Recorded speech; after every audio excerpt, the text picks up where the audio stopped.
Que el Dios eterno, Jehová de los ejércitos, nos continúe bendiciendo a todos. Amén. Estamos contentos, agradecidos con nuestro Dios por cuanto se nos está concediendo esta grande oportunidad de que podamos estar acá reunidos todos, congregados en el nombre del Señor Jesucristo.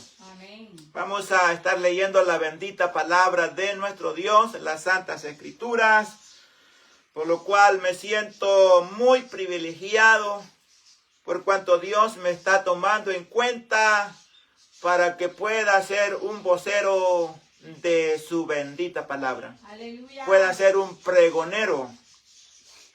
Siendo alguien o siendo una persona analfabeto con muchas limitaciones, pero Dios nos toma en cuenta para que podamos pregonar el evangelio eterno. Amén. Y eso es todo. Que podamos predicar el evangelio. Podamos predicar a Jesucristo crucificado y resucitado al tercer día. Y que solamente en Él hay salvación. Sí, amén. No necesitamos de ser académicos para dar este mensaje. No necesitamos de ir a estudiar ni pasar por grandes estudios para ser un mensajero. Alabado. No estoy en contra, nada, pero así como estamos, Dios lo está permitiendo y lo está tomando en cuenta. Vamos a leer la palabra de nuestro Dios, el Evangelio Lucas. El Evangelio Lucas. Tenemos en el capítulo 2, Lucas capítulo 2, leemos desde el versículo 1 en adelante. Aleluya. Vamos a leer posiblemente hasta el 5 y usted se puede sentar. Puede sentirse en la libertad de poderse sentar y luego vamos a continuar leyendo hasta el versículo 20. El leer la escritura es saludable, Sí, amén. es vida. Sí. Leer la palabra de Dios es vida. La palabra se hace vida en nosotros. Amén. Leemos la palabra en el nombre del Señor Jesucristo, dando gracias a Jehová de los ejércitos por medio de Jesucristo el Señor, con y bajo la unción del Espíritu Santo, el Consolador, el Espíritu de verdad. Aconteció en aquellos días que se promulgó un edicto de parte de Augusto César, que todo el mundo fuese empadronado. Este primer censo se hizo siendo Cirenio gobernador de Siria. E iban todos para ser empadronados, cada uno a su ciudad. Y José subió de Galilea a la ciudad de Nazaret, a Judea, y a la ciudad de David, que se llama Belén, por cuanto era de la casa y familia de David, para ser empadronado con María, su mujer, desposada con él, la cual estaba encinta. Gloria a Dios. Por favor, ¿se puede sentar?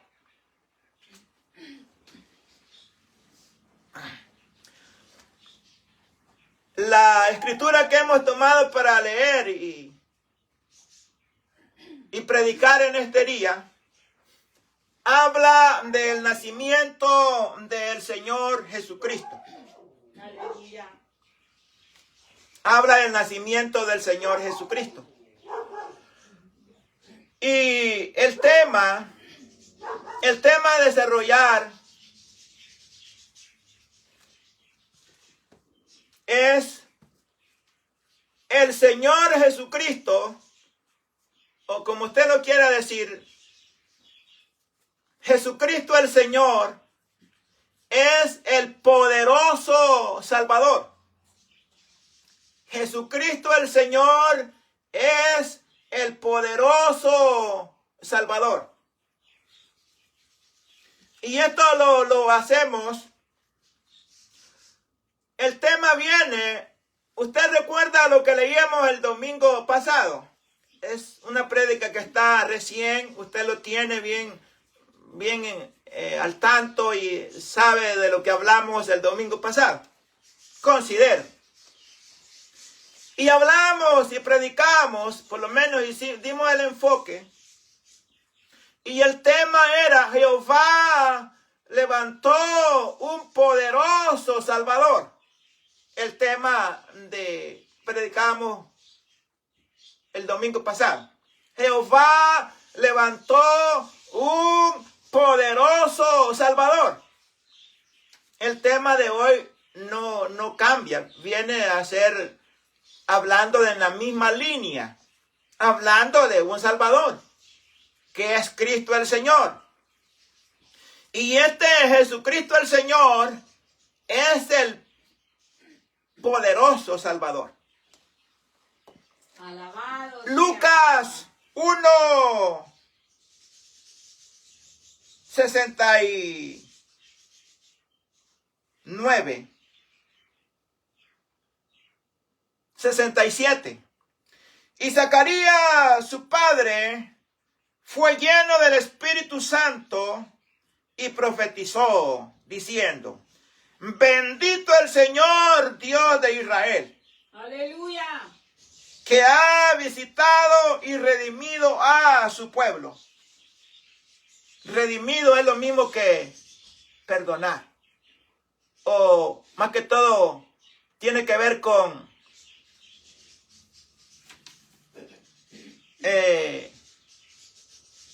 está relacionado con comprar, pero también relacionado con perdonar. Ha redimido a su pueblo y nos levantó un poderoso Salvador en la casa de David, su padre. Lo que leemos en Lucas 2 es continuación.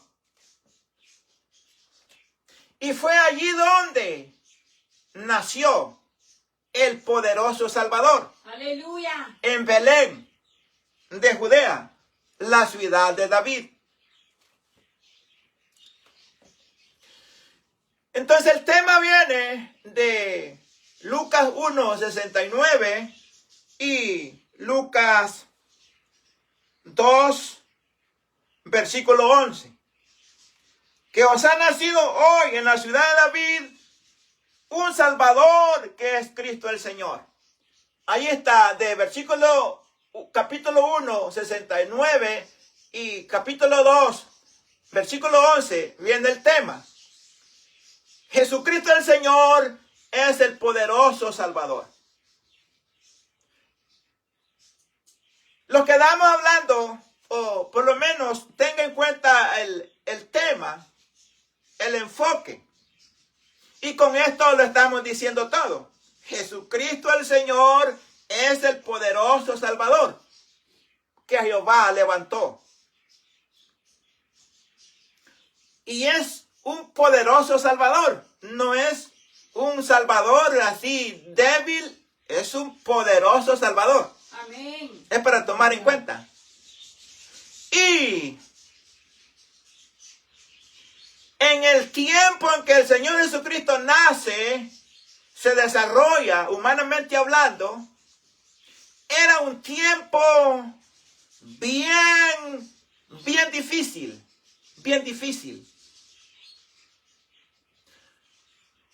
Levantarse con un mensaje, así como el que predicó el profeta Juan, que fueron en el mismo tiempo, predicadores en el mismo tiempo, solamente que Juan predicó primero, desempeñó el ministerio primero. El Señor Jesucristo esperó hasta que terminara y luego comenzó él. En el tiempo que predicó Juan y en el tiempo que le tocó predicar al Señor Jesucristo no era fácil. No era fácil levantarse predicando un mensaje de salvación, predicando un mensaje de arrepentimiento, un mensaje de convertimiento. Predicar el evangelio no era fácil. Le voy a decir por qué. Tengo acá algunas notas y se lo voy a leer para que usted vea de que en ese tiempo estaba saturado de religiones y sistema gobierno romano sanguinario y no respetaba a quien fuera. Si miraban de que le estaba haciendo estorbo en el camino, venían y lo quitaban, lo desaparecían, lo hacían de un lado. ¿Usted me entiende lo que le estoy diciendo? Glorioso. Lo terminaban de una vez. Pero vea usted cómo es un poderoso Salvador que Jehová ha levantado, que Jehová levantó. Aleluya. Ganas era lo que más tenían, pero lo mantuvieron a distancia. No pudieron. Intentos fallidos de quitarlo del camino, montones, pero no pudieron. Los religiosos de aquel entonces, el sistema gobierno romano, no pudieron. Ahora que Jesucristo murió, ahí está, pero ya había un propósito, ya estaba ya dicho de que así ahí iba a ser. Pero no fue de que fue intencionalmente los romanos lo mataron, no, ya era el propósito de Dios. Ya lo había dicho a través de todos los profetas que esto iba a ser así. Vaya, entonces vamos a leer un poquito. Después del 5, lo quedamos leyendo hasta el 5. Y ya dije de que los primeros versículos, Aleluya. del 1 hasta el 11, se habla del nacimiento del Señor Jesucristo. Del nacimiento del Señor Jesucristo. No vamos a entrar en detalles en lo que se hace. Solamente para marcar, se habla de se habla de Augusto César. Este fue el primer emperador. El primer emperador. En lo que se conoció como el Imperio Romano. Este hombre, Augusto César, fue el primer emperador. Y que se habla de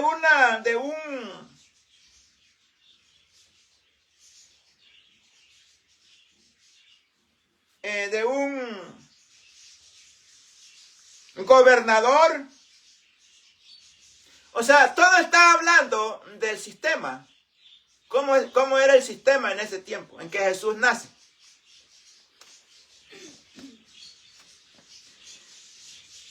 Hay un comentario, y esto está relacionado con lo mismo, hablando del sistema, del imperio, de los emperadores y los César. Por cierto, los emperadores, comenzando Augusto César, y allí todos los emperadores que continúan, se le llamaba César, en honor al César, porque el César se consideraba que era el súper, el manda más de todos los emperadores que continuaron después de él. Se le aplicaba el término César a todos los emperadores que continúan. Y el comentario es cortito. Como estamos hablando del nacimiento del Señor Jesús, y ya vimos en el versículo 5, para ser empadronado con María, su mujer, desposada con él, la cual estaba encinta.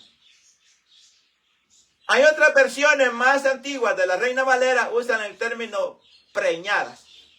Estaba preñada. María estaba preñada. Estaba esperando.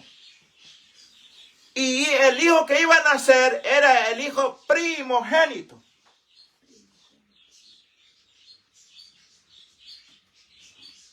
El 6.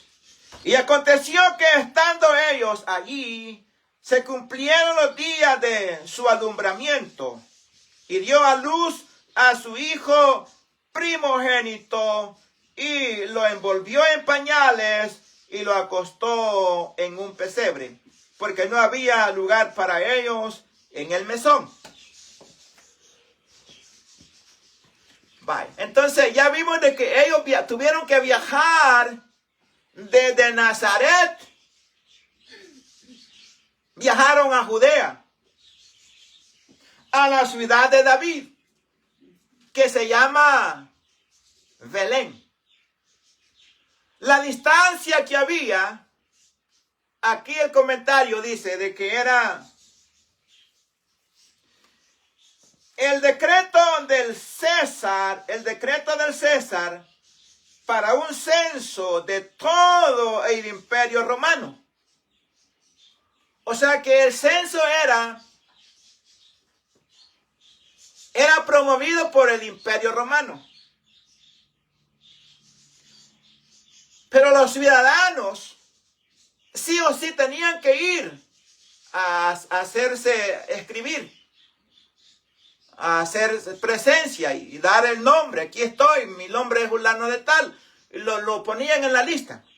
Un censo era para ver cuántas personas había dentro del imperio romano.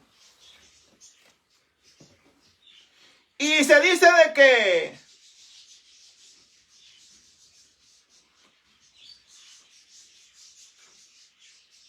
tuvieron que viajar en la condición tal como María estaba ya en los últimos días para dar a luz. Una mujer tiene que estar ya en reposo. No puede hacer estas caminatas o estos viajes tan largos. Aunque lo hacían usando el medio de transporte mular o bestias de carga, pero igual es cansado. Es cansado. Ahora pues el medio de transporte es carro. Igual usted se queda sentado por 4 o 5 horas manejando, es cansado. El viaje se dice de que era de 70 millas. 70 millas. O si lo ven en kilómetros, 110 kilómetros. Hasta la aldea de Belén, en Judea. 70 millas es distancia. Es distancia. Es largo. A la manera del transporte que se estaba usando en aquel entonces, era bastante. Tardaron tiempo para llegar. Y vamos a hacer alguna observación entre versículos 6 y 7. Ya dijimos de que María cuando concibe era una virgen. José nada que ver con este embarazo, nada que ver. Ya usted sabe de que fue engendrado por obra del Espíritu Santo. María era virgen. El 7. Y dio a luz a su hijo primogénito. Su hijo primero. La palabra primogénito quiere decir el primero. Quiere decir que después de esto nacieron más hijos. Porque está la otra palabra, unigénito. Se aplica cuando es solamente el hijo es único. En el caso del Señor Jesús. El Señor Jesús es hijo único del Padre. El Señor Jesús es hijo único del Padre. En este caso, el Padre Jehová de los ejércitos. Jesucristo es hijo único. Pero en el caso de María, María es la madre de Jesús en la parte humana.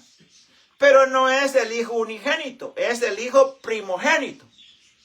El hijo primogénito de María y el hijo unigénito del Padre.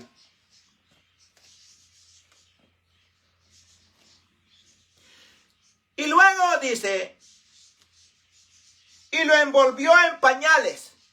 Y lo envolvió en pañales. Y dio a luz a su hijo primogénito y lo envolvió en pañales. Y lo acostó en un pesebre. Vaya, miremos las dos partes.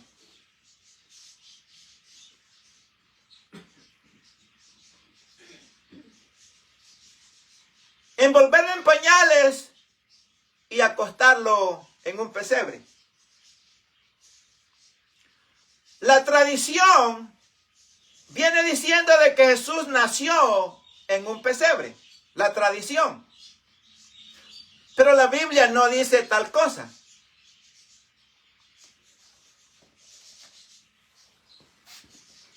Que Jesús nació en Belén. Ahí está, porque así estaba la profecía. O sea que el sentir del emperador César no fue un sentir así por así. Si esto no se hubiera dado, este mandato del emperador, del gobernador,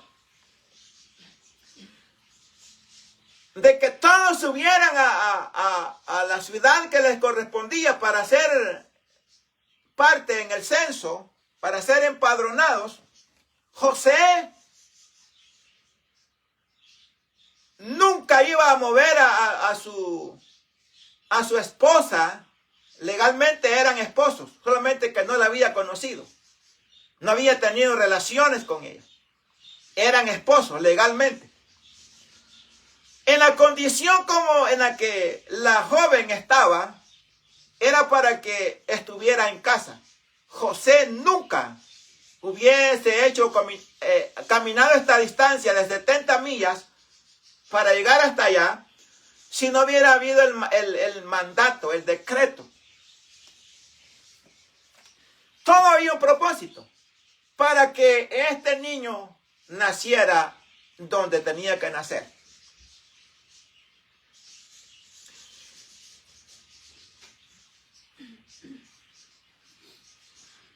Entonces, ya dije que la tradición viene diciendo de que Jesús nació en un pesebre, pero no, la escritura no lo dice. El proceso que se le da es un proceso conforme a la cultura de aquel entonces. Cuando un niño nacía en aquel entonces, la cultura era de que, cuando dice, y dio a luz a su hijo primogénito y lo envolvió en pañales y lo acostó en un pesebre. Esto de acostarlo en pesebre no era parte de la cultura. Fue la ocasión y no había otra manera. Fue como quien dice el pesebre, que venía a ser un comedero de animales, donde los animales comían el forraje, una caja, fuese hecha de cemento o de madera. A esto se le llama pesebre. Y después que el niño nace, lo acostaron en el pesebre. Como quien dice, fue la cuna donde acostaron el niño. O sea, estamos viendo en la manera como Jesús nace, en una manera humilde. Humildemente.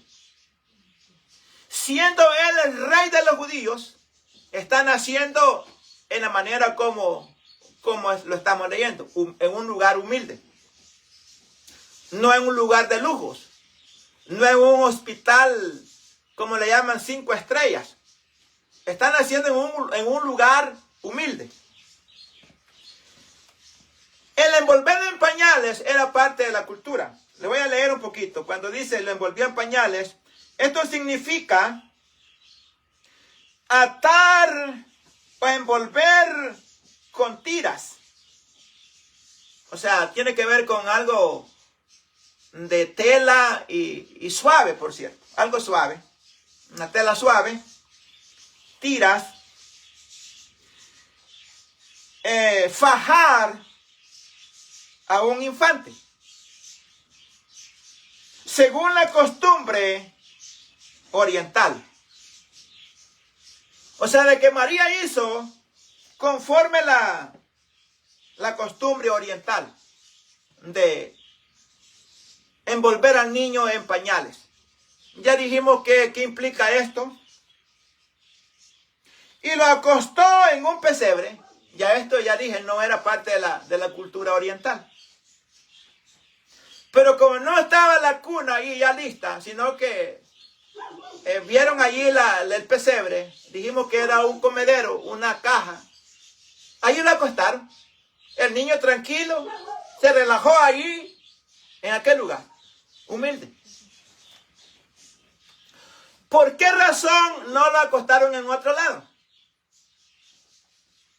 Porque no había lugar para ellos en el mesón.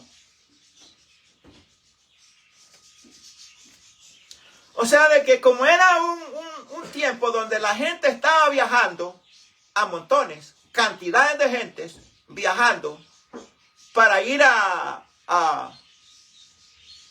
ser parte del empadronamiento, a inscribirse, los lugares que se llamaban mesones en aquel entonces, que venían a ser albergues temporales. Le voy a leer una versión y usted lo puede leer en otras versiones, pero no va a ver, la diferencia no es mucha. Le va a decir casi lo mismo. Un albergue, o sea, mesón, un albergue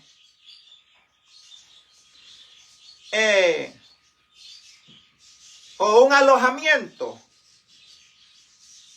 Albergue, o sea, mesón, un albergue, alojamiento de caminantes.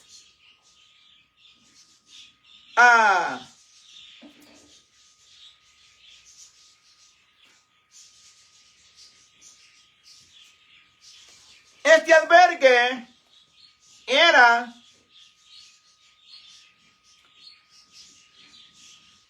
público, un lugar público. Era tan solo un refugio destinado a la vez a las personas y a los animales. ¿Cuáles personas? Los que estaban viajando. Y los animales en este caso eran solamente animales de carga. Todas las bestias que se usan para lo que es la carga. De acuerdo al tiempo, el camello, las bestias mulares, asnos y todo lo que viene derivado del asno, conocido como mulas, son animales de carga. Entonces, de esta clase de animales era solamente lo que habían allí, animales de carga. Allí no habían bueyes, no habían vacas, no habían conejos, como hoy día están asociando un montón de animales. La tradición. Allí solamente había animales de carga. Y por la razón por la cual no pudieron entrar al mesón, porque el mesón estaba lleno. No pensemos de que era un lugar lujoso. No, cada quien era un lugar, como una galera, donde tenía techo para protegerse de la lluvia, del sol, de las inclemencias. Y cada quien llevaba su sábana o algo para poner en el suelo y acostarse y descansar por 1 o 2 horas y luego continuar el viaje. Y amarraban los animales afuera. En la parte de afuera había lugar para amarrar los animales y estaban allí los pesebres para que cada quien vaciara los costales de forraje que llevaban para dar comida a los animales. Algo así funcionaba los mesones. Entonces, un lugar así fue donde nació el Señor Jesús. Y como estaba lleno el mesón, María tuvo que dar a luz en la parte de afuera. Y luego envuelve el niño en pañales y lo acostó en un pesebre. La realidad, o sea, hasta donde la Escritura dice, es todo. Ya lo demás es lo demás. Vamos a continuar leyendo el 8. Había pastores en la misma región que velaban y guardaban las vigilias de la noche sobre su rebaño. Y he aquí, se les presentó un ángel del Señor y la gloria del Señor los rodeó de resplandor y tuvieron gran temor. Pero el ángel les dijo, no temáis, porque he aquí os doy nuevas de gran gozo, que será para todo el pueblo. Que os ha nacido hoy en la ciudad de David un Salvador, que es Cristo el Señor. Ahí está el tema. Viéndolo en Lucas 1:69 y Lucas 2:11, ahí nos da, Jesucristo el Señor es el poderoso Salvador y único Salvador. No hay otro Salvador. Hay un solo Salvador. Allí lo dice, en la ciudad de David, un Salvador que es Cristo el Señor. ¿Cuántos salvadores hay? Hay uno. Aleluya. Un Salvador que es Cristo el Señor y que es poderoso Salvador, a toda honra. Sí, amén. No hay salvadora, no hay mediadora, no hay intercesora. Hay un solo Dios y un solo mediador entre Dios y los hombres, Jesucristo hombre. Y hay un solo Salvador. Jesucristo el Señor es el Salvador. Leemos lo demás. Esto os servirá de señal. Hallaréis al niño envuelto en pañales, acostado en un pesebre. Y repentinamente apareció con el ángel una multitud de las huestes celestiales que alababan a Dios y decían, gloria a Dios en las alturas y en la tierra paz y buena voluntad para con los hombres. Sucedió que cuando los ángeles se fueron de ellos al cielo, los pastores se dijeron unos a otros, pasemos pues hasta Belén y veamos esto que ha acontecido y que el Señor nos ha manifestado. Vinieron pues apresuradamente y hallaron a María y a José y al niño acostado en un pesebre. Y al verlo, dieron a conocer lo que se les había dicho acerca del niño. Y todos los que oyeron se maravillaron de lo que los pastores les decían. Pero María guardaba todas estas cosas, meditándolas en su corazón, y volvieron los pastores glorificando y alabando a Dios por todas las cosas que habían oído y visto, como se les había dicho. Ahí está. Estamos hablando de algo real, ciertísimo, creíble. Hablar del nacimiento del Señor Jesús es ciertísimo. Y dice de que fue en las horas de la noche. Es todo lo que la Escritura nos revela. Lo demás, por razones suficientemente entendibles, Dios lo escondió. Dios escondió en qué fecha fue que el Señor Jesús nació. Que nació no se discute. Pero en qué fecha, en qué mes y en qué fecha no lo dice. Por razones suficientemente entendibles. No está, no se encuentra.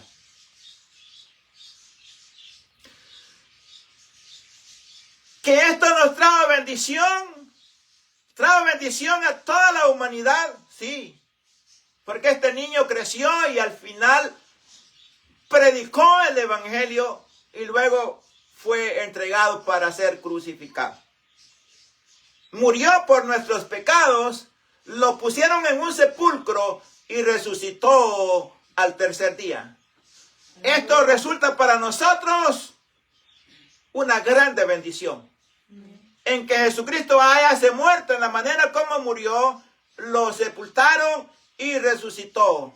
Allí se abre una puerta de esperanza para toda la humanidad. Primeramente para los israelíes y luego esta oportunidad pasa a nosotros los gentiles. La salvación está ahí y es gratis. Jesucristo es el poderoso Salvador. Todo aquel que cree en el Señor Jesucristo es salvo. ¿Qué hay que hacer? La Escritura lo dice. Pero Dios, habiendo cumplido así lo que antes había anunciado por boca de todos los profetas, que Jesucristo había de padecer. Así que arrepentidos y convertidos, para que sean borrados vuestros pecados, para que vengan de la presencia del Señor tiempos de refrigerio. La salvación llega a los gentiles, pero primero dije, la predicación fue para los israelíes. Y cuando Cornelio manda llamar a Pedro para que fuese a la casa donde él vivía, donde vivía Cornelio, Pedro fue en obediencia al mandato, fue y predicó en la casa de Cornelio. Los judíos le estaban haciendo la vida imposible a Pedro, que por qué había entrado a predicar y a comer y a compartir con los gentiles. Pedro les comenzó a les comenzó a contar todo, paso por paso, les contó todo. Cuando Pedro estaba terminando de decirles todo, ellos dicen de que callaron y dijeron, en verdad, Dios ha dado arrepentimiento a los gentiles para salvación. O sea que el arrepentirse hoy, seamos de donde seamos, todos que somos gentiles, porque Dios tiene solamente dos grupos, judíos y gentiles. Los que no somos judíos, según la carne, somos gentiles. De todos los países, por ejemplo, Israel está aquí al centro. Al centro, Israel está por acá, al centro. Por acá anda. Entonces, aquí solamente el pueblo de Israel. De ahí todo para allá y para allá, todos vienen a ser gentiles. Y ahora vivimos justamente el tiempo de los gentiles. Y el arrepentirse hoy resulta para salvación. Porque eso fue lo que los judíos le dijeron a Pedro. Ahora entendemos que Dios ha dado arrepentimiento a los gentiles para salvación. También se lee otro versículo. De él, ¿de quién él? Del Señor Jesús. Dan testimonio todos los profetas que todo el que en él creyere recibirá perdón de pecados. Salvación para su alma. Por eso se está diciendo de que el Señor Jesucristo es el poderoso Salvador que Dios levantó. El Señor Jesucristo es el poderoso Salvador que Jehová levantó. No podemos nosotros pedir más. Es todo lo que Dios nos ha dado para que podamos ser salvos. O sea, no necesitamos más, pues, no necesitamos más. Jesucristo es suficientemente poderoso para salvar a cualquiera, a quien sea, de donde sea. ¿Qué tiene que hacer? Solamente arrepentirse. Es todo lo que el hombre tiene que hacer. O la demanda de Dios para con el hombre es que el hombre tiene que, sí o sí, tiene que arrepentirse. Sin arrepentimiento de corazón no hay convertimiento, y sin convertimiento no hay nuevo nacimiento, y sin nuevo nacimiento no hay cielo. Pero cuando el hombre es humilde, se arrepiente de corazón, este arrepentimiento lo lleva a un convertimiento, el convertimiento lo lleva a un nuevo nacimiento, y en calidad de nueva criatura le está esperando cielo. Esto es solamente de perseverar. Después de nacer de nuevo, lo que queda es perseverancia. Y mientras estamos en este cuerpo corrupto, tenemos que estar siempre reconciliándonos con nuestro Dios. Aleluya. Reconciliándonos. O sea, en otras palabras, como el acontecimiento que tiene que ver con el arrebatamiento de la iglesia va a ser en cualquier momento, o otro acontecimiento que no sabemos cuándo. Los dos acontecimientos los desconocemos cuándo vamos a morir y cuándo va a venir el Señor Jesucristo a llevarnos.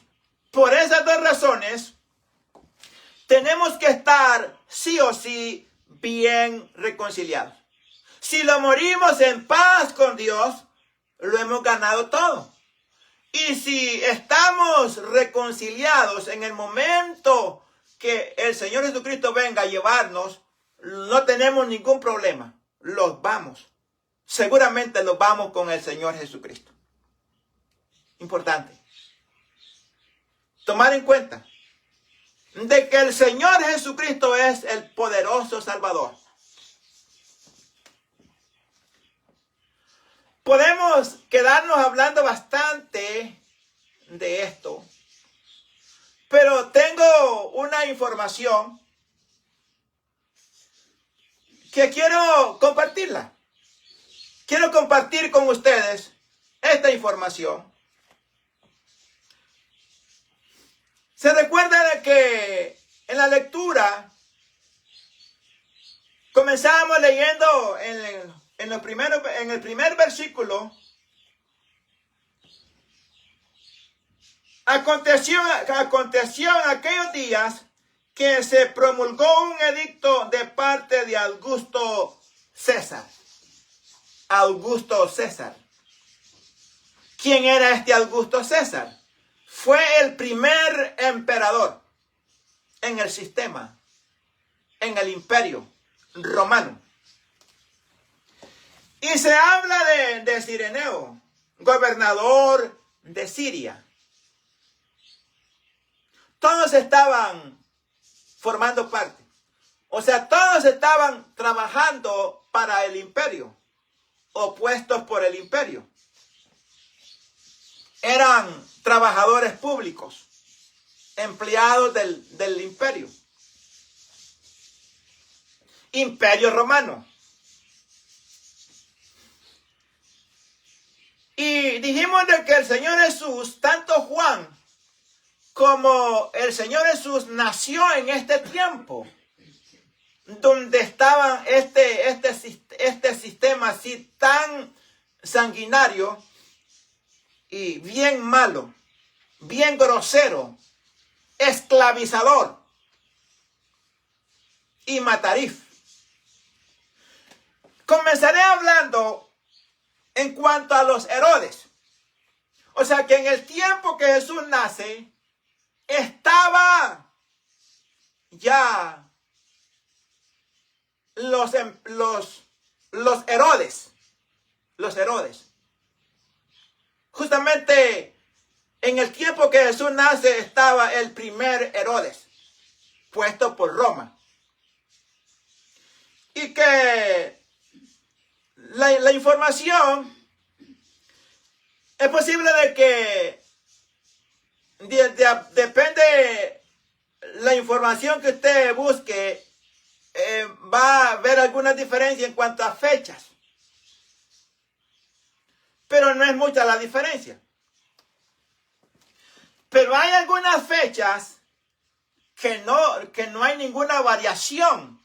Todos los estudiosos, todos los historiadores hacen su parte escribiendo en cuanto, y hay fechas que no cambian. Vienen a ser las mismas fechas, armonizan. Todos los historiadores, las fechas armonizan. En algunas hay algunas diferencias, pero no tanto. Hablemos de una fecha que todo lo que he podido leer, estuve leyendo, haciendo comparaciones y buscando, y todos están diciendo lo mismo. En cuanto en el tiempo en que Jesús nace, estaba un Herodes que comenzó a los 33 años a funcionar como Herodes. Y que estuvo funcionando como Herodes hasta el año, ponen acá 29 de agosto del año 4 antes de Cristo. Hasta allí llegó el Herodes, llamado Herodes el Grande, número 1.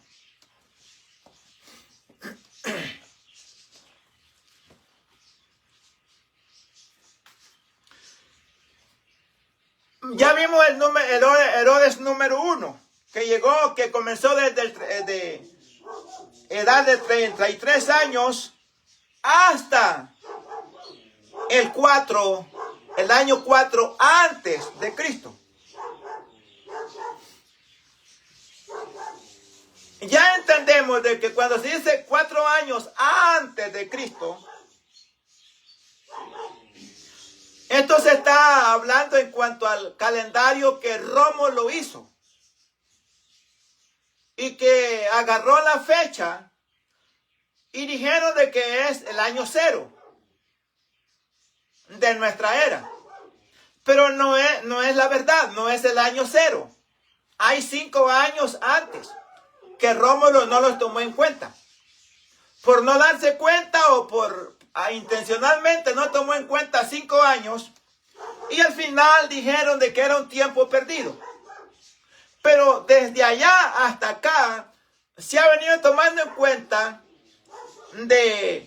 se lee tantos años antes de Cristo y tantos años después de Cristo. Se habla de antes y se habla después. Ya dijimos de que lo marcan del año 0 y le llaman el año 0 de nuestra era. O sea, hablando ya después de Cristo. Pero ya dijimos y lo hemos comprobado de que hay 5 años antes de Cristo. Y Herodes, este Herodes número 1, llegó funcionando como Herodes hasta el año 4 antes de Cristo. Para este tiempo, el Señor Jesús ya había nacido y tenía aproximadamente 1 año de haber nacido. Y por eso fue de que Herodes, haciendo las investigaciones, en la hora que decide mandar a matar a los niños para que dentro de todos matara a Jesús cuando todavía era un bebé, un niño, marcó de la edad de menores de 2 años. Marcó menores de 2 años.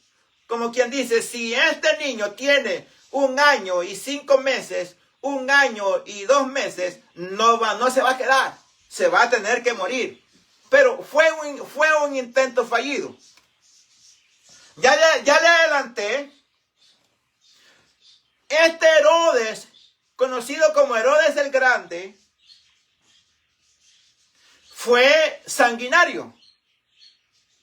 Porque con solamente esa actitud de mandar a matar niños menores de 2 años, y que mataron cantidades de niños por mandato de este Herodes, si solamente esto hizo, aunque hizo otras cosas más graves, o hizo otras cosas graves en cuanto a matar, a asesinar, pero esta matanza de estos niños es para tomar en cuenta. Y fue, como quien dice, lo último que hizo. Y luego se murió.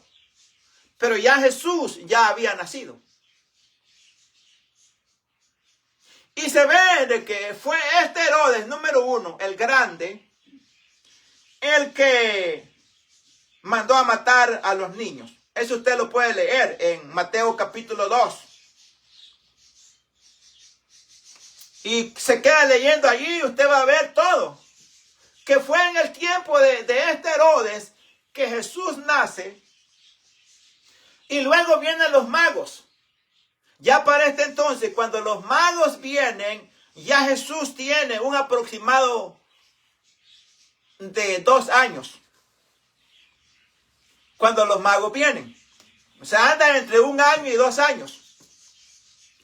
Cuando los magos llegan a la casa de María, María ya está en casa, no está allá donde Jesús nació, en el lugar donde están los animales y acostado en el pesebre, no está allí ya ha pasado tiempo, más de 1 año. No es como la tradición dice o enseña. Todo bien diferente. Ahora, miremos el otro Herodes. Estamos hablando de que en el tiempo que nació el Señor Jesucristo, que es el poderoso Salvador, el diablo no se quedó de brazos cruzados. Quería matar a este poderoso Salvador. Y hizo muchos intentos, pero fueron intentos fallidos. Herodes mandó a matar a los niños menores de 2 años, con la mala intención de matar dentro de todos, matar a los niños.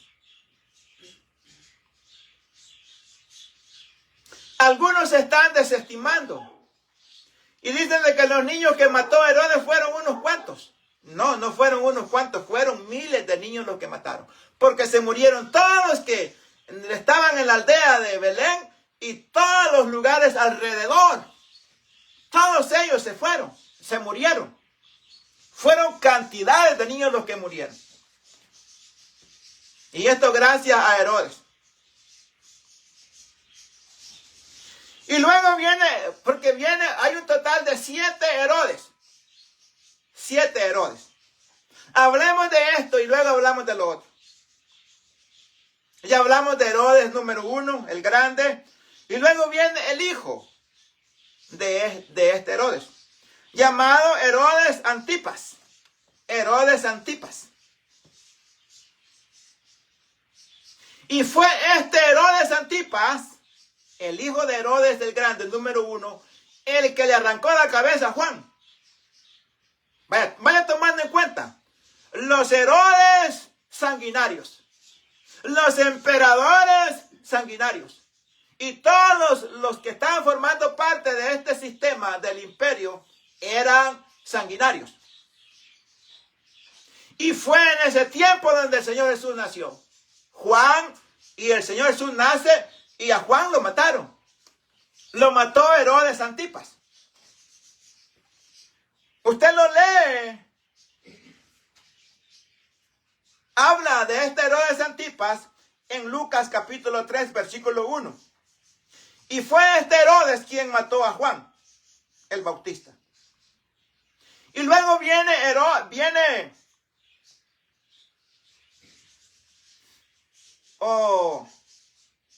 hablemos de los hijos de Herodes, el primero. Y luego hablamos del nieto. Y luego hablamos del bisnieto. Porque dijimos que Herodes gobernó toda la región. Pero cuando muere Herodes número 1, dejó el reino dividido entre sus hijos. Que aquí estaba Herodes Antipas y estaba Herodes Arquelao y Herodes Felipe. Y estaba otro que se llamaba Lisanias. Todos hijos de Herodes. Hablemos de Herodes Arquelao. Este Herodes Arquelao fue uno de los Herodes más sanguinarios. Se dice de que recién tomó el cargo de un gobernador así a nivel de territorio limitado. Pero al nomás tomar el cargo, en alguna ocasión los judíos se reunieron en el templo. Y estaban 3,000 judíos reunidos en el templo. Este Herodes Arquelao mandó y le metió machete. Mató a todos los 3,000 judíos que estaban reunidos en el templo. ¿Le parece poco? Es bastante. Por eso se le llama un Arquelao sanguinario y cruel. Usted lo lee en Mateo 2:22. Allí habla de Arquelao. Herodes Arquelao. No le va a parecer Herodes, pero sí habla de Arquelao, que venía a ser Herodes. Estaba en la línea de los Herodes. Y luego habla de Herodes Felipe. Este fue el que mandó a matar a Juan.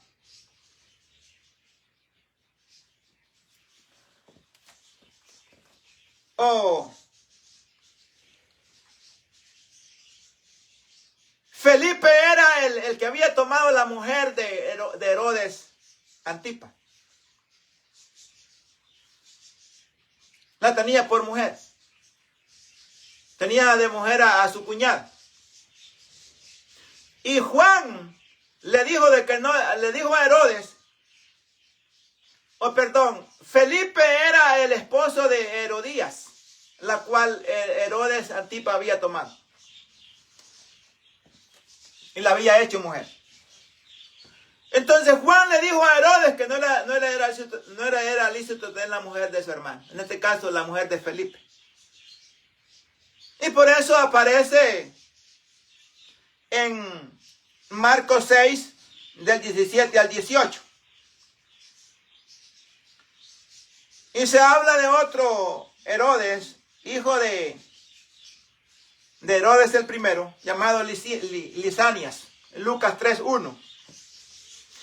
Hablemos de Herodes Agripa. Herodes Agripa, número 1. Este Herodes Agripa fue el que mató a Jacobo y encarceló a Pedro. Lo lee en Hechos capítulo 2, del versículo 1 en adelante, le dice de que fue Herodes Agripa, número 1, quien hizo esta gracia. De matar a Jacobo y encarcelar a Pedro con el propósito o con el plan de sacarlo en la noche y matarlo. O sea que todos los Herodes eran sanguinarios. Por otro lado, está el Herodes Agripa II. Herodes Agripa II.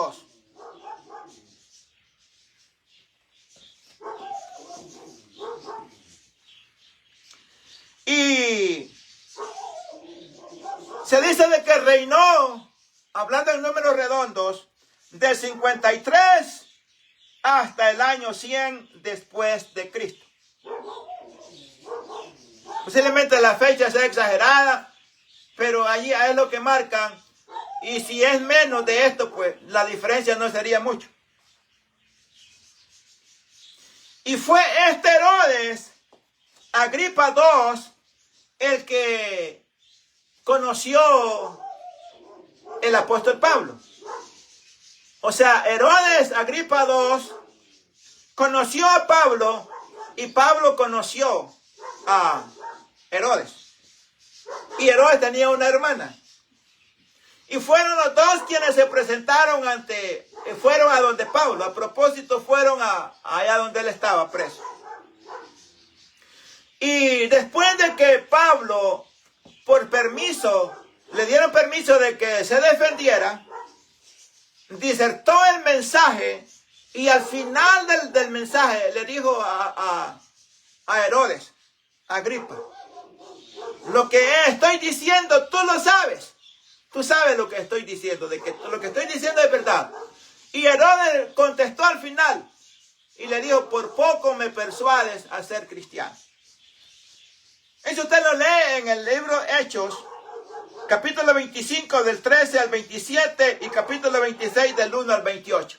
Ahí usted lee toda la defensa de Pablo y lo que Herodes Agripa II terminó diciendo al final. Y ahí estaba justamente con su hermana. Usted lee todo ahí. No vamos a entrar en detalle. Ahora, miremoslo de otro lado. Hablamos así rápidamente de los Herodes. Hablemos en cuanto a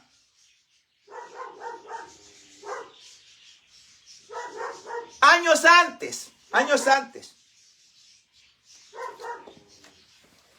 ¿Cómo funcionaba este imperio?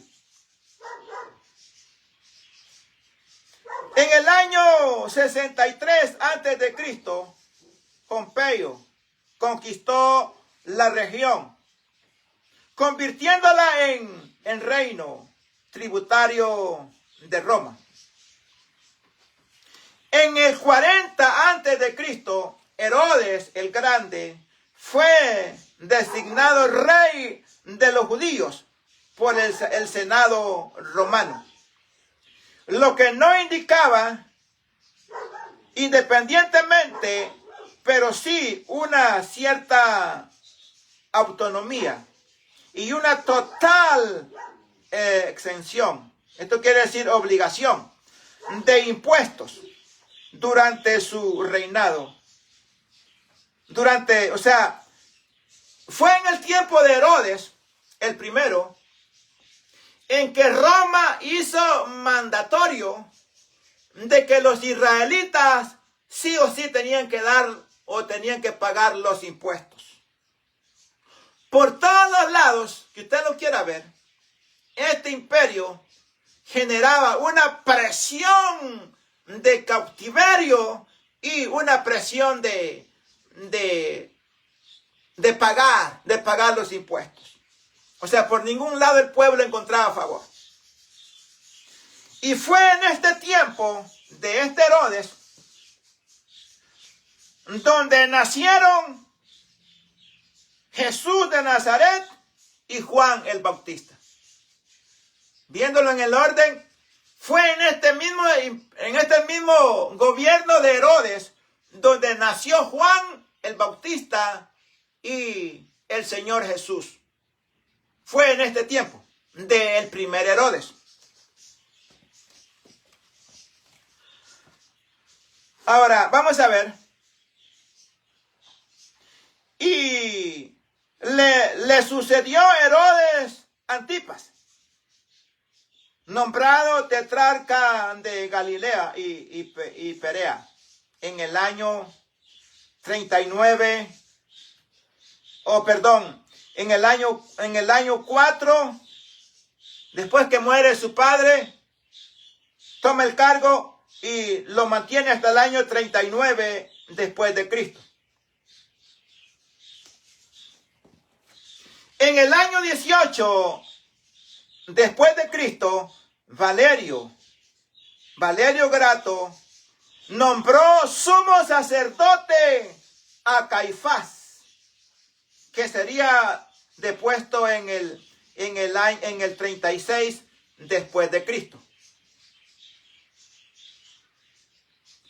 Toma en cuenta que en el tiempo en que el Señor Jesús nace, estaba el primer Herodes. Cuando Jesús está creciendo, humanamente hablando, en el desarrollo, humanamente hablando, está Herodes Antipas. Y está como sumo sacerdote Caifás. Había un grupo de sacerdotes y que encabeza Caifás, Anás, Juan y Alejandro. Eran 4. Pero acá el nombramiento es de Caifás. O sea que tanto Herodes Antipas y Caifás, Herodes Antipas, el Herodes, y Caifás, el sacerdote, en los tiempos del Señor Jesús. Por eso estoy diciendo de que fue un tiempo bien difícil. Era un tiempo donde estaba la presión y no soltaban la presión a cautiverio, a guerras, matanza y pagar impuestos. Y cuidado, predicaban un mensaje diferente. Los religiosos judaicos estaban allí a la defensiva, defendiendo sus tradiciones. El imperio, por otro lado, con sus leyes crueles. Lo que estoy marcando es de que el poderoso Salvador, Jesucristo el Señor, tenía un terreno o una misión no fácil. Juan el Bautista le arrancaba la cabeza. El Señor Jesús era el siguiente. Por predicar el evangelio. Por predicar el reino de Dios. No era grato a toda esta gente, al imperio y a los religiosos. Predicar el evangelio no era grato, no era agradable, no era bienvenido. Había un rechazo total. Porque estaba el Herodes, estaba el sacerdote Caifás, y luego viene otro. En el año 26 después de Cristo, estamos hablando de la vida en el tiempo en que el Señor Jesús vive todavía. No lo han crucificado todavía. En el año 26 después de Cristo, Poncio Pilato, otro, que está en el tiempo en que Jesús nace y crece. Perdón, en el tiempo que Jesús crece. Ya para este entonces Jesús tiene aproximadamente 26 años de edad. No ha comenzado todavía a hacer los preparativos para comenzar a predicar. Comenzó a hacer los preparativos cuando tenía 29 años y medio. Comenzó a preparar los discípulos que iban a andar con él permanente y a entrenarlos, a capacitarlos y llevarlos a ensayar para bautizar a nuevos conversos. Porque ellos sean los indicados a tiempo después. Está Herodes Antipas, está como sacerdote Caifás y está el gobernador llamado Poncio Pilato. ¿Quién fue el que se lavó las manos al final cuando interrogó al Señor Jesús? ¿Se lavó las manos? ¿Quién fue? Poncio Pilato. El mismo que estamos leyendo aquí. Fuera un gobernador de Judea. Durante su mandato, entre el 26 y el 36, fue decapitado Juan el Bautista y crucificado el Señor Jesús. Durante el mandato de Herodes Antipas, durante el sacerdocio de Caifás, durante el gobierno de Poncio Pilato, mataron a Juan ¿Quién lo mató? Herodes Antipas. ¿Y quién mató al Señor Jesús? Los romanos. Los judíos, pues. Los judíos lo mataron. Indirectamente. Pero les cargó todo el peso a ellos. Fueron los judíos los que lo mataron. Aunque lo hicieron indirectamente, pero todo el cargo cayó sobre ellos. Ellos a sabiendas dijeron, suéltanos a Barrabás y mata a Jesús. Le dijeron a Poncio Pilato. A sabiendas, ateniéndose a las consecuencias. Tras la muerte de Herodes Antipas, el año 39, Claudio designó como rey de los judíos a Herodes Agripa número 1. Ya por este entonces, tiempo después del Señor Jesús. Porque ya estamos hablando del año 39, cuando designó como rey de los judíos a Herodes Agripa número 1. Y que estuvo desde el 41 hasta el 44, hablando después de Cristo. Aunque ya estamos hablando tiempo después del Señor Jesús, pero igual la información es bueno de que la tengamos. Y le voy a seguir leyendo más para que usted tenga el conocimiento de cómo andan las cosas. Ya pasamos el tiempo de la vida del Señor Jesús aquí como humano, los que estaban ejerciendo cargos en ese tiempo y hasta su crucifixión. Hablando tiempo después, ya estamos hablando de Herodes Agripa número 1, que estuvo en el cargo del 41 hasta el 44, y posteriormente Herodes Agripa número 2, del 48 al 100, séptimo y último rey de la familia Herodes. Hubieron en total 7 Herodes. Herodes Agripa número 2 fue el último de toda esta dinastía, de toda esta monarquía de Herodes. Después que Herodes el Grande murió, las 5 provincias que gobernaba fueron divididas entre sus 3 hijos, asignándoles 2 provincias para Herodes Arquelao, Judea. Esto pues ya considero que no, ya lo dijimos, y no tiene una grande,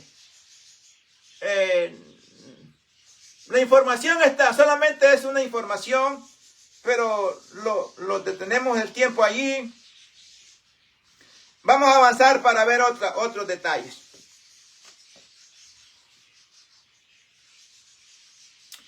Vamos a buscar algo más para leer.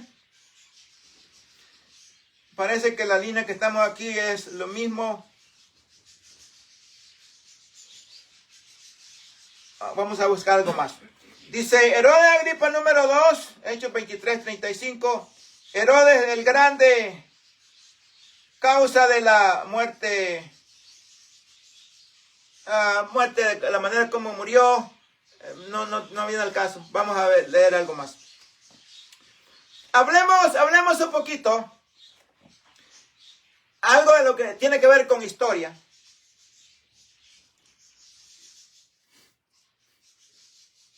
Le voy a leer un poquito de la historia de Roma. De Roma. La antigua Roma. La antigua Roma.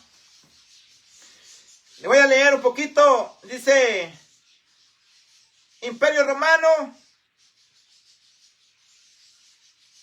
desde el 27 antes de Cristo hasta el 476 después de Cristo. Eso fue lo que duró, lo que se le conoció el Imperio Romano. Desde el 27 antes de Cristo hasta el 476 después de Cristo. Terminó el Imperio Romano parcialmente. Aunque hubo un grupo que continúa hasta el año 1453 después de Cristo. Pero fue un grupo solamente. Pero consideran de que el tiempo en que el Imperio Romano colapsó fue en el año 476 después de Cristo. Lo que continúa es parte del imperio, pero ya bien débil ya. Y que llega hasta el año 1453. Ahí está, pero consideran de que el colapso del Imperio Romano en todo lo que en lo fuerte del imperio fue hasta el año 476 después de Cristo. Le leo toda la leyenda. Fue la etapa de la civilización romana.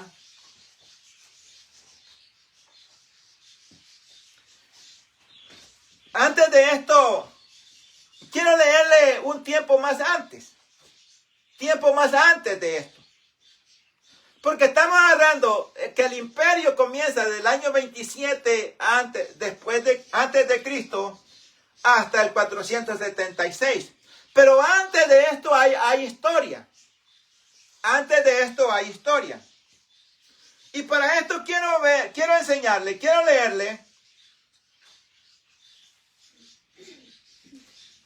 la fundación o el fundador de lo que se conoció como la antigua Roma. La antigua Roma. Está el fundador. Y que fue el primer rey. O sea, en la antigua Roma habían reyes. Y que hubieron 7 reyes en la antigua Roma. Antes de esto no hay más. Es la historia donde comienza y se habla del fundador de la antigua Roma y el primer rey de Roma, de la antigua Roma. Y que se habla de un hombre llamado Rómulo. Rómulo. Y que era gemelos.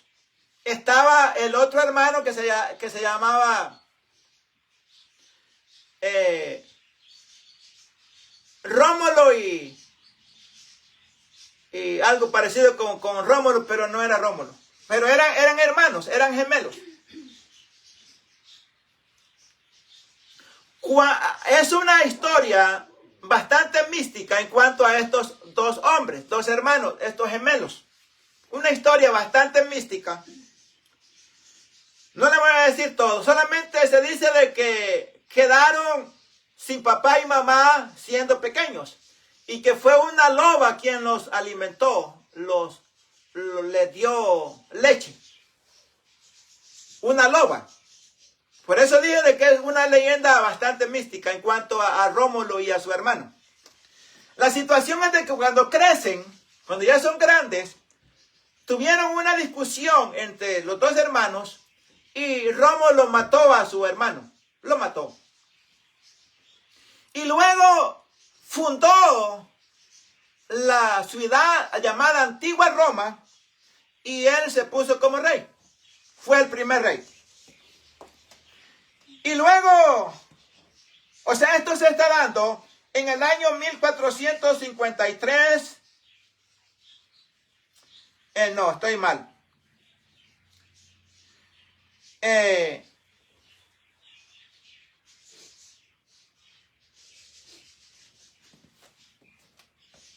Sí, antes de Cristo.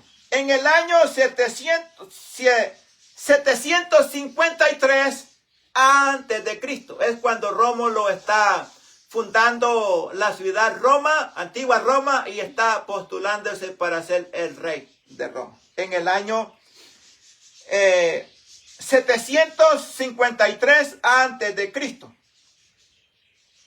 Rómulo fue el fundador y el primer rey. Y hubieron 7 reyes. 7 reyes.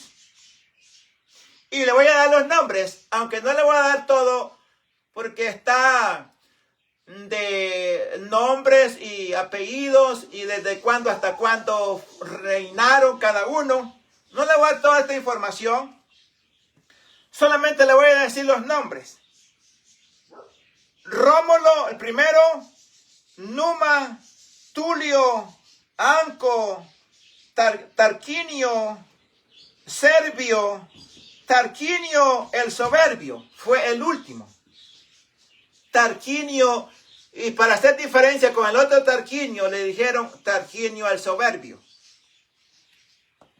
Y se dice de que este llamado Tarquinio el soberbio fue un hombre de los más sanguinarios dentro de todos los que habían sido antes de él. No respetaba las leyes mosaicas. No respetaba, era un hombre violento, sanguinario, cruel. Y por eso había un grupo, como quien dice el Senado o los diputados, un grupo, una organización, y ellos se encargaron de sacarlo, sacar a este hombre porque estaba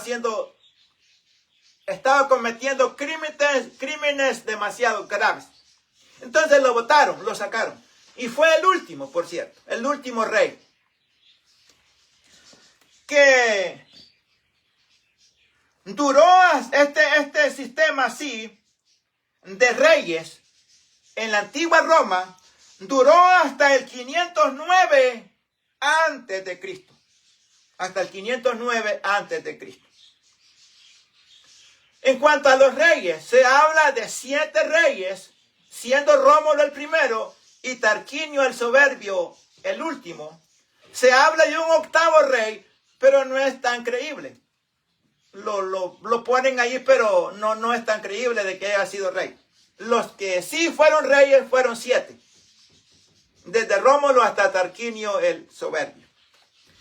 Y que comenzó este sistema de reyes desde el 753 antes de Cristo hasta el 509 antes de Cristo. Y comenzó, o sea, hubo un cambio, el sistema cambió, ya no hacía la manera de reyes, sino que se conoció un tiempo desde el 509 hasta el 27 antes de Cristo, se conoció como la República Romana, como la República Romana. Así se conoció desde 509 hasta el 27 antes de Cristo. 509 antes y hasta el 27 antes de Cristo. ¿Cómo funcionaba cuando era el sistema la República Romana? Hubieron algunos cambios. Ya no estaban siendo gobernados por reyes, sino que eran cónsules. Fue el periodo de la civilización romana desde el 509 antes de Cristo hasta el 27 antes de Cristo.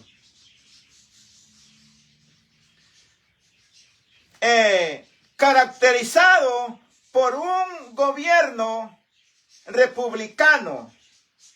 Tras el derrocamiento de la monarquía, se basó en cónsules electos.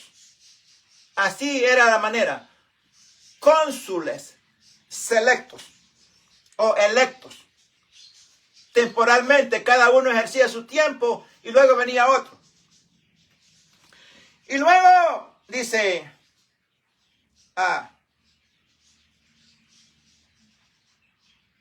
luego comienza el tiempo de los Herodes. Desde el 27 antes de Cristo, siendo el primer el primer emperador. Comienza el tiempo de los emperadores. O sea, termina el tiempo así como venía el sistema, la República Romana, que fue desde el 509 hasta el 27 antes de Cristo. Del 27 antes de Cristo se comenzaron los emperadores, siendo Julio César o Augusto César, el primer emperador. Aquí le leo la otra parte. En cuanto a los emperadores, hablamos del imperio.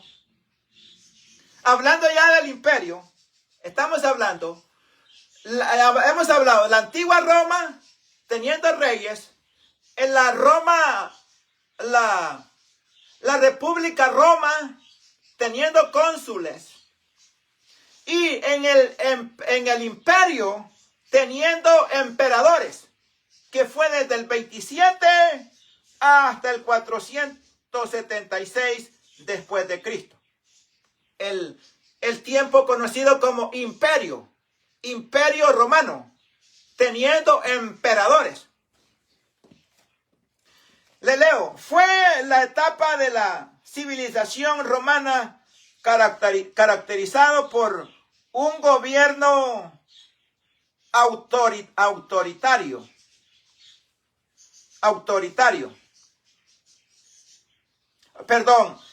Un gobierno autocrático.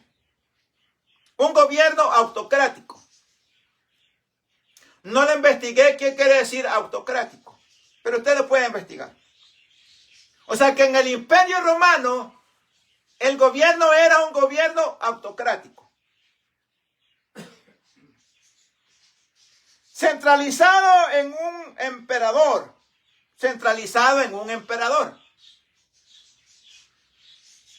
Tras la crisis de la República,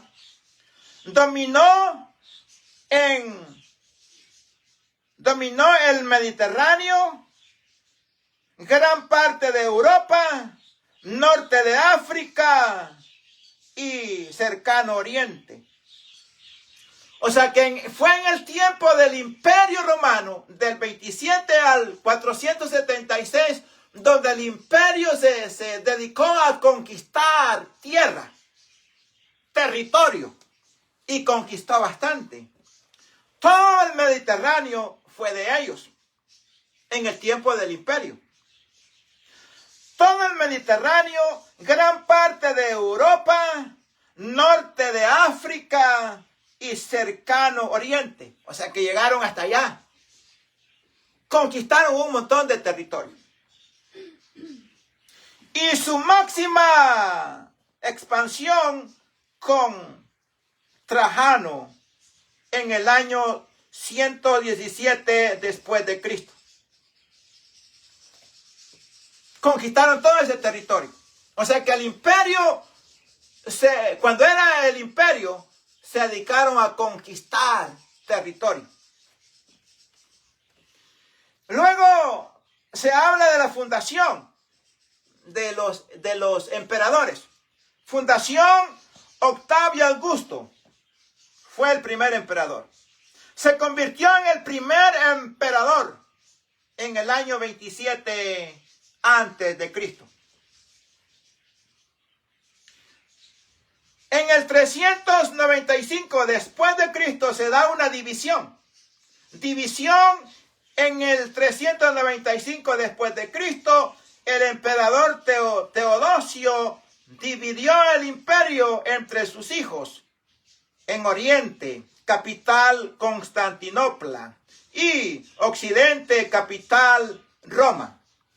Caída. El Imperio Romano de Occidente colapsó en el año 476 después de Cristo debido a invasiones bárbaras y crisis internas. Mientras que el de Oriente, llamado bizantino, perduró hasta el año 1453 después de Cristo.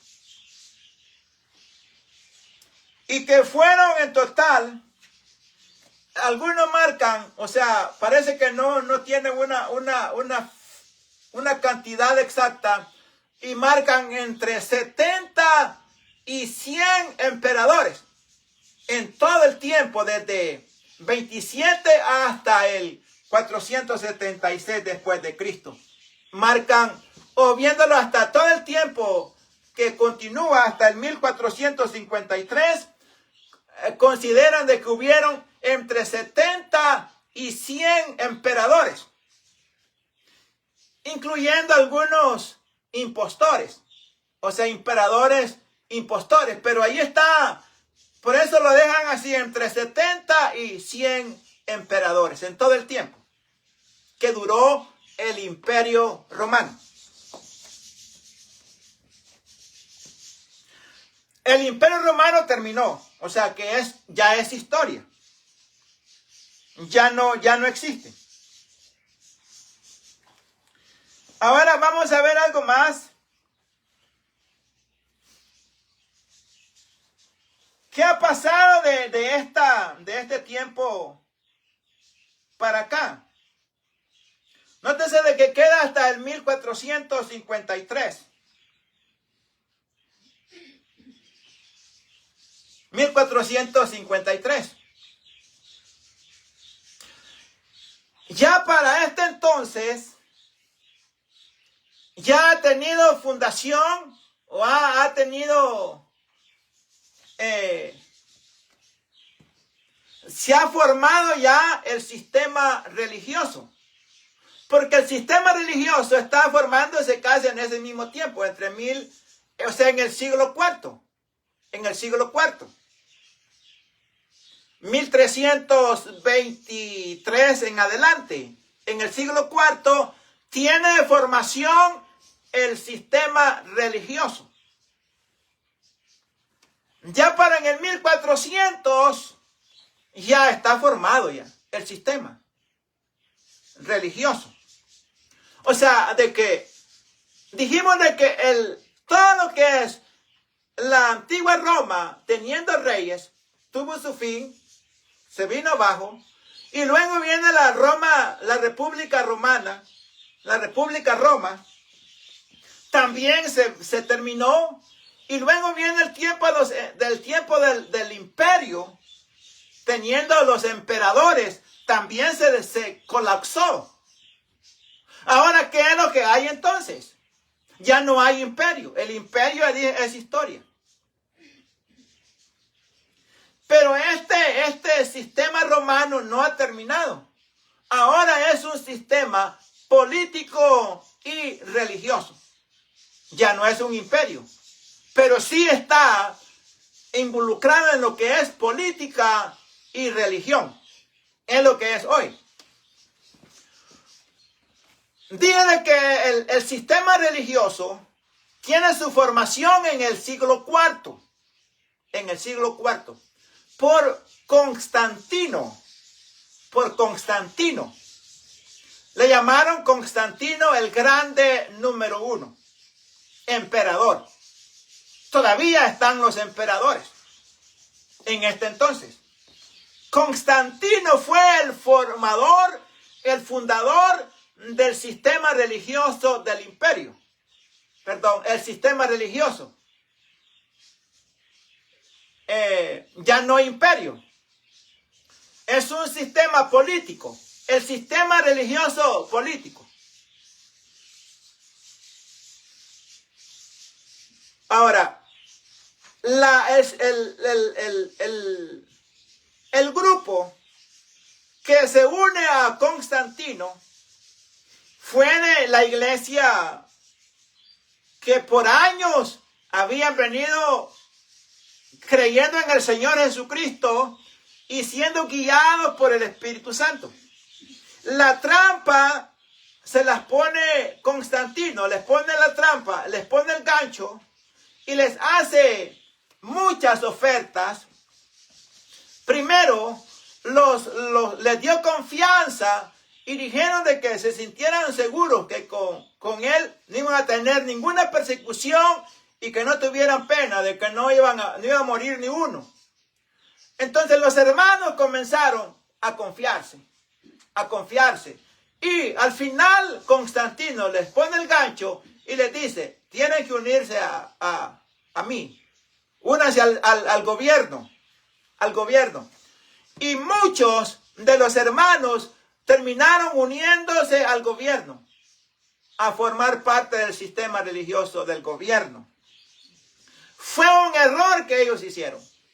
Pero hubo otra parte que no aceptaron ofertas, ni estuvieron de acuerdo con la propuesta de Constantino, continuaron caminando, creyendo y oyendo la voz, solamente la voz de Dios, y siendo guiados por el Espíritu Santo, y se forman los dos grupos. Los hermanos cristianos creyentes en el Señor Jesús y el grupo del gobierno, el grupo religioso del gobierno. Vinieron caminando paralelamente por todos los tiempos. Y a este grupo que se une al gobierno Constantino, Constantino le pone nombre. Y dijo de que se iba a llamar la Santa Iglesia Católica Apostólica Romana. Fue Constantino quien le dio el nombre. Pero hablábamos mientras estábamos así fuera de cámara, de que nosotros hemos colaborado bastante para que este sistema religioso agarre fuerza, en decir de que es iglesia. Porque ellos se han proclamado, porque este sistema es un sistema usurpador e impostor. Ellos se han proclamado, han usurpado de que ellos son la verdadera iglesia que el Señor Jesucristo fundó. Que ellos son la verdadera iglesia. Y que el que no esté formando parte de esta iglesia, que ellos le llaman, no puede ser salvo. Todos los que estamos fuera de la religión, del sistema, dicen ellos que nosotros no somos salvos, que los salvos solamente son ellos. Eso no es cierto. Para empezar, ellos nunca han sido iglesia. Nunca han sido iglesia. Mucho menos iglesia del Señor Jesucristo. Menos. Nunca han sido iglesia. ¿Cuándo dejaron de ser iglesia? Cuando se unieron al sistema gobierno, Constantino. Desde ese momento para acá se desligaron de Cristo el Señor, se casaron con el diablo. Y eso es lo que han venido siendo en todos los tiempos. Un sistema religioso gobernado por el diablo mismo. Parece pesado, pero es real. Entonces dejemos nosotros ya de decir de que este sistema religioso es iglesia. Es un sistema religioso que viene de las tinieblas. Ahora, ¿cómo está funcionando esto? Y con esto voy a ir terminando, porque ya es lo último. Hemos hablado de toda la historia. Así, por encimita. ¿Cómo está funcionando? Desde el año 1453, ya dijimos, ya para este entonces ya ha tenido formación el grupo religioso del imperio. Perdón, no se me quita el imperio. El grupo religioso del sistema romano. Y luego se tiene formación, ya no son reyes, ya no son cónsul, ya no son emperadores, ahora le llaman el Papa. El Papa. Y estuve leyendo un poco y se habla de que todo lo que tiene que ver con Roma, por aquí anda Roma, no lo tengo. Todo lo que tiene que ver con Roma, toda la República Roma, se han considerado que son bien politeístas. O sea, creen en variedad de dioses. Ellos creen en variedad de dioses. Y cuando hablando ya de todo lo que es el Vaticano, la doctrina no cambia. La doctrina continúa siendo una doctrina, una enseñanza politeísta, adorando cantidades de dioses y personas que han muerto y los han canonizado. Ahora los están adorando y le están levantando altares y le están haciendo peticiones. O sea que es una religión politeísta y de las tinieblas. El culto que ellos están practicando no es un culto bíblico. Ellos pueden continuar con su doctrina, con su enseñanza sin necesitar la Biblia. Ellos pueden botar la Biblia y continuar con el culto, con las prácticas, porque todo lo que ellos están practicando no es bíblico. No es bíblico. Lo han agarrado de otras fuentes. Por no decir, el culto que se está practicando es un culto babilónico, de origen babilónico. Y Babilonia se considera como la cuna de la idolatría. O sea que es un sistema meramente religioso. Ellos pueden continuar su culto, todos sus ritos, sus tradiciones, sin la Biblia. Ellos tienen el catecismo, que para ellos es mejor que la Biblia. O para ellos el catecismo es la Biblia. Leen la Biblia solamente para disfrazar, para hacer un simulacro solamente. Pero no, ellos no son creyentes. Las prácticas que están haciendo no es bíblico. Lo están haciendo de acuerdo al catecismo y de acuerdo a la idolatría babilónica. El Jesús que ellos están anunciando, a María, que ellos tanto le dan levante, y hay grupos meramente marianos, adoradores, el 100% de María. Por eso se le llama marianos. El Jesús y María que ellos mencionan tanto, no es el Jesús que nosotros leemos en la Biblia, y no es María la que nosotros leemos en la Biblia, sino que son otras personas, otras deidades que los convirtieron en deidades, en dioses. Tenemos el caso de Semiramis y Tammuz. Entonces lo que ellos le llaman la Santísima Trinidad y pelean, y que es un dogma meramente del catolicismo romano, es de hablar de la Trinidad, es hablar de Nimrod, Semiramis y Tammuz. Esa es la Trinidad para ellos. Y eso sí fueron 3 personas. Porque Nimrod fue una persona real. Usted lo lee en Génesis capítulo 10. Nimrod fue real. Que se murió, y luego la mujer, que todos los historiadores dicen que se llamó Semiramis, cometió fornicación, y de allí, de esa fornicación, nació Tammuz. Y esta mujer le dijo a todos los seguidores de que era Nimrod mismo encarnado. Y de allí viene la leyenda, y la Trinidad que ellos están hablando es meramente Nimrod, Semiramis y Tammuz. No es nada que ver con Jesucristo, el verdadero Hijo de Dios. Nada que ver. Le leo esto último para que usted vea cómo andan las cosas. Dígale que Roma, por sí, la Roma actual es bastante inclinada a adorar dioses. Muchos dioses. Por eso se le llama que son politeístas. Pero hablemos del Vaticano.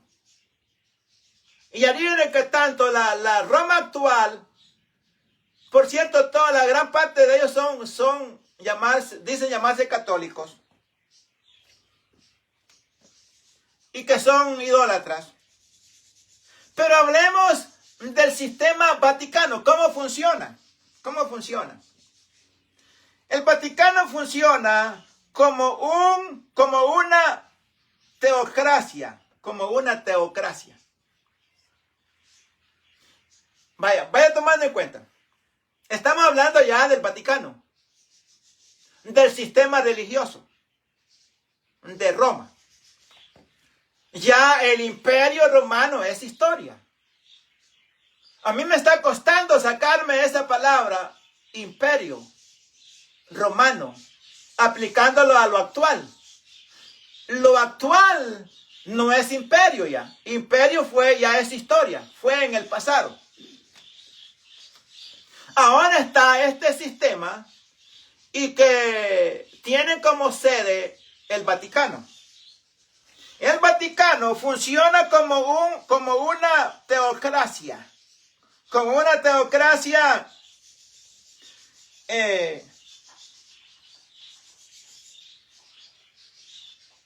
absoluta. El Vaticano funciona como una teocracia absoluta. Así funciona, como una teocracia absoluta. ¿Qué es teocracia? Teocracia viene de dos palabras. Y son palabras griegas. La primera palabra es teos, que es igual a Dios. Y kratos, que quiere decir gobierno. Eso es teocracia. Teocracia, hay dos palabras, teos y kratos. Teos y kratos. Teos, Dios, y kratos, gobierno. ¿Qué quiere decir la palabra entonces hoy? Teocracia quiere decir un gobierno Dios. Un gobierno Dios. Y el Papa lo están sublevando a la posición de Dios. Porque es un gobierno teocracia. Funciona como un gobierno,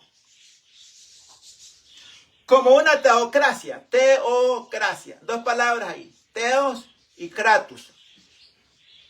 Teos, Dios. Kratos, gobierno. Un gobierno Dios. Un gobierno Dios. Ahora entendemos por qué el Papa permite de que vayan y se arrodillen delante de él, porque él se cree de que es Dios. Él se cree de que es Dios. Es un gobierno que está funcionando como si fuera Dios. O sea, el Papa es un Dios. Pero aquí cabe, es un Dios falso. O una teocracia falsa.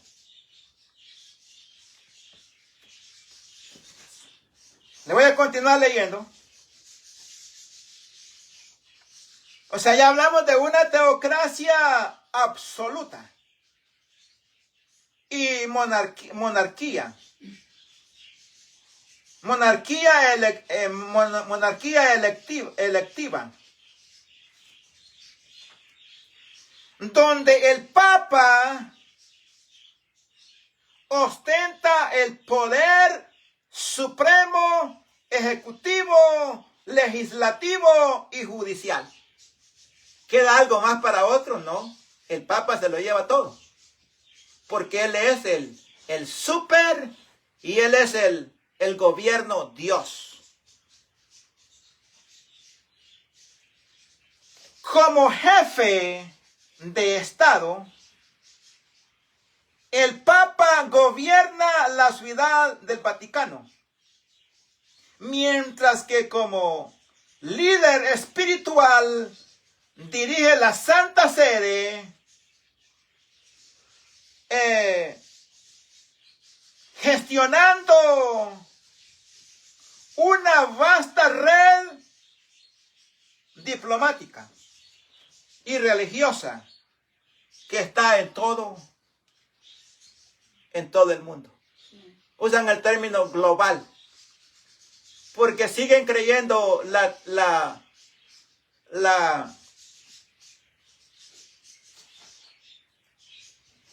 teoría, la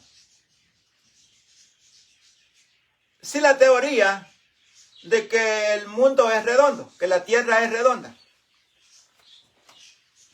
Es lo que los científicos, no tengo la rama exactamente quiénes son estos, pero la creencia es esa. Entonces, este gobierno, Dios, tiene el control de todo. Porque él se considera que es Dios. Hasta donde, o sea, lo han llegado a poner en la posición de Dios.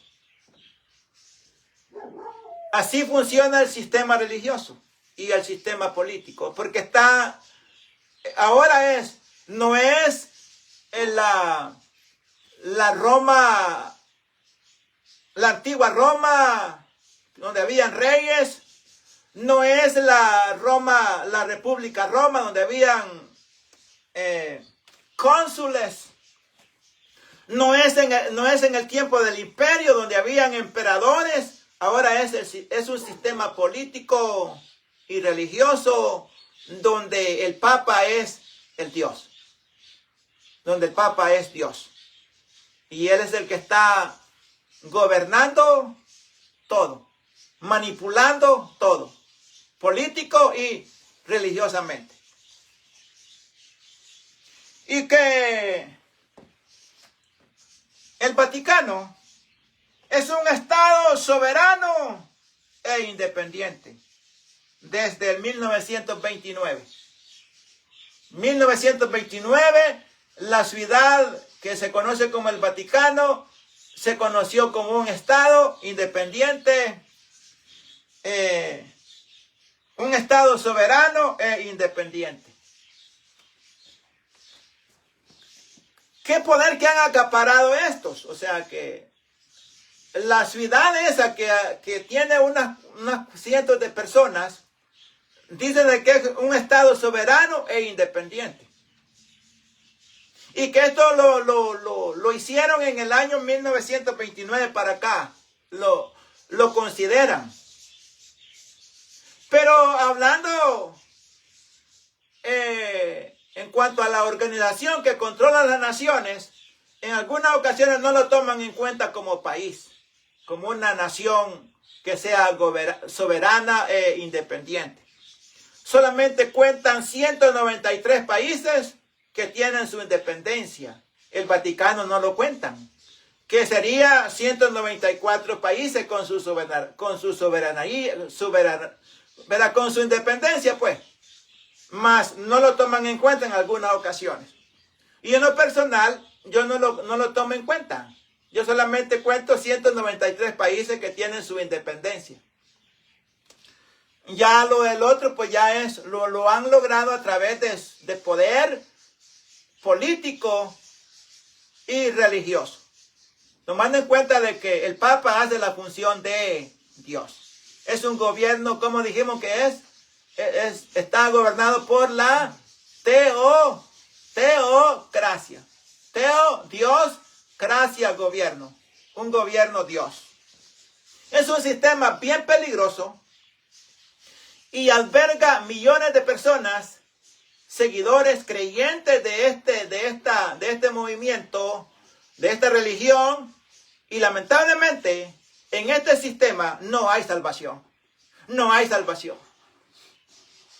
Hay un solo. O el tema es, porque no nos hemos salido del tema, Jesucristo el Señor es el poderoso Salvador que Jehová levantó. Amén. Y si toda esta gente que está en el sistema gobierno teocracio se volviera al Señor Jesucristo, reciben la salvación. Pero muchos de ellos han decidido quedarse allí hasta morir. Qué lástima. No hay salvación allí. Es un engaño total. Solamente en Jesucristo hay salvación, porque Él es el Señor y Salvador. Sí, amén. Poderoso Salvador, el Señor Jesucristo. Aleluya. A toda honra. Bendito. Ahí está la bendición. La oportunidad está para todos. Sí, amén. De la religión que sea. Hemos hablado hoy del sistema malévolo. Y hablando del sistema musulmán, budismo, hinduismo, tantas religiones que hay, tantos grupos. Estoy recién comenzando a estudiar un grupo que se llama Comunidad Amish, la comunidad Amish. Estoy recién estudiándola ya estudié cómo viven, cuál es su cultura y tanto de dónde vienen. Y estoy estudiándolos qué es lo que ellos creen. Ellos se dicen de que son iglesia y que leen la Biblia y que son súper extremistas. Para ellos es pecado hacer uso de la tecnología. A encender un foco eléctrico para ellos es pecado. Se alumbran con candil, lavan a mano y no tienen carro. Hay muchas cosas y dentro de todo lo que he alcanzado a aprender, a conocer es de que ellos están creyendo, leen la Biblia, no sé cuánto creen del Señor Jesús, pero lo que he escuchado a través de videos que he estado mirando, ellos no creen, no están regidos por el calendario gregoriano, sino que están regidos por el calendario juliano, porque creen de que está mejor. Y que en el calendario juliano, no sé si es que lo dice o en qué manera, pero ellos están diciendo de que Jesús nació el 6 de enero. La tradición, la mayoría de la tradición dicen de que fue el 24 amanecer 25 de diciembre que nació el Señor Jesús. Y hemos hablado hoy en cuanto al nacimiento del Señor Jesús, que es real, pero no nos dice que fue entre el 24 y 25 de diciembre. Es más, en aquel entonces no había el calendario romano, ni el juliano, ni el gregoriano. Había un solo calendario, el calendario hebreo. Vaya, si dijera por lo menos, fue en el mes tal, en la fecha tal del calendario hebreo, nosotros hiciéramos el traslado y nos diéramos cuenta en qué fecha fue en que nació en el calendario gregoriano, pero no encontramos nada.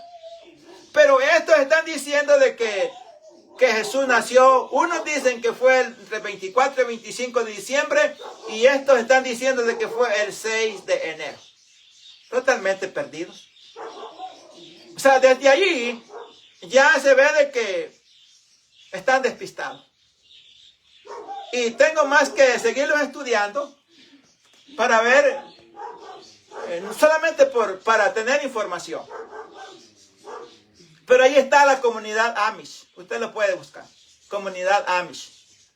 Y que es bastante. Aquí en Estados Unidos está creciente la comunidad Amish. No tengo ningún problema con ellos. Son gente humilde, trabajadora, trabajan en la tierra, el campo, campesinos. Pero en cuanto a creencias, es bueno saber qué es lo que ellos creen. Solamente para tener información. No estamos nosotros imaginando ni nada, celebrando ni nada, solamente para tener información. Es todo. Vamos a terminar. Y esto me llena a mí decir de que Jesucristo el Señor es el poderoso Salvador. Amén. Jesucristo el Señor es el poderoso Salvador. Amén. Y quisiera continuar repitiéndolo, sí, todo el tiempo. Gloria a Dios. Porque esto me imparte, me da mi vida. El decir de que Jesucristo el Señor es el poderoso Salvador que Jehová levantó. Amén. No hay otro. Honras y glorias al poderoso Salvador. Amén. A nuestro Señor y Salvador Jesucristo. Amén. Terminamos. Jehová les continúe bendiciendo a todos en el nombre del Señor Jesucristo. Aleluya. Amén.